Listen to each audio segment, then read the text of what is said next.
I'm Jeff Ginn. I'm the administrator at Comer Health and Rehab. I'm going to bet that most of you here are in some form of leadership position, or at least you have the opportunity to utilize your leadership skills on a regular basis. Raise your hand for a minute, though, for those of you who started your career as frontline associates or support personnel, either in long-term care or assisted living. My background is in physical therapy, but I've met administrators, regional consultants, and even presidents who started their careers as CNAs, social workers, activity assistants, and nurses. For those of you who raised your hand, think back on the circumstances that allowed you to get where you are today. Did you have to job hop to look for opportunities?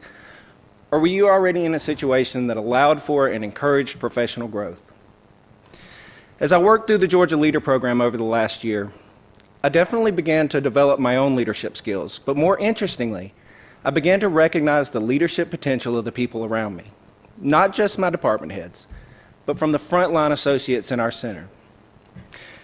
As Jim Collins explains in his book Good to Great, with Level 5 leaders, their ambition is first and foremost to the institution, not to themselves. They encourage a climate of high performance. They have a genuine modesty, and they have high standards and a strong, unwavering determination to do what must be done to propel the organization's vision forward. So how do you recognize those associates in your centers? Think about the floor tech who notices that the gentleman in room 113 doesn't have the same spirit of conversation that he had yesterday. Or the CNA that takes the extra time talking to the patient with dementia who thinks she has to go home and cook dinner for her husband who passed away 3 years ago. Or the dietary aide who, washing dishes, notices that Miss Smith's tray has come back 2 meals in a row barely touched. Our primary job as an organization is to care for and improve the quality of life of our patients.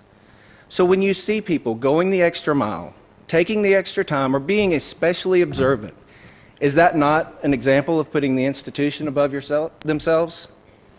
Is it not encouraging a climate of high performance? So what comes next after you've recognized these associates in your centers? I posted a memo on the communication board and asked for volunteers to participate in a leadership and core value initiative, because people with level 5 leadership potential are going to take the time to read the communication that's posted, and they're more likely to volunteer to take on extra responsibilities. Of course, I did get the inevitable question, will there be a raise associated with this? And I explained that while there was no monetary incentive to participate, what I could offer was my support as they took on the challenge of professional growth. I committed to them to provide the opportunity, the support, and the tools to advance in their chosen profession. In the end, I had 5 CNAs and 1 each from dietary, activities, medical records, and housekeeping. I purchased each one of them the book, If Disney Ran Your Hospital, which, as you heard earlier, was one of the books we used as part of the Georgia Leader Program. We held group discussions and activities centered around leadership, around the concepts in the book, and particularly around our core values. Our shining moment came at the University of Georgia Challenge course. That's their version of a ropes course, where I was able to watch a sense of accomplishment and teamwork develop right before my eyes. Some of them overcame a fear of heights, while others learned to trust their peers as they worked together to solve difficult problems. And while it's too soon to judge the long-term success of the program, I have already seen examples of increased teamwork, compassion, and helpfulness. And the group has brought innovative ideas to our center that have improved our work processes. I look forward to continuing my growth as a leader. But more importantly, I look forward to watching the leadership growth of the associates in our center. Can you imagine having level 5 leadership in every one of your departments?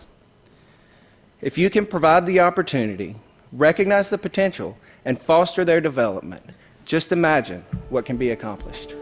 Thank you.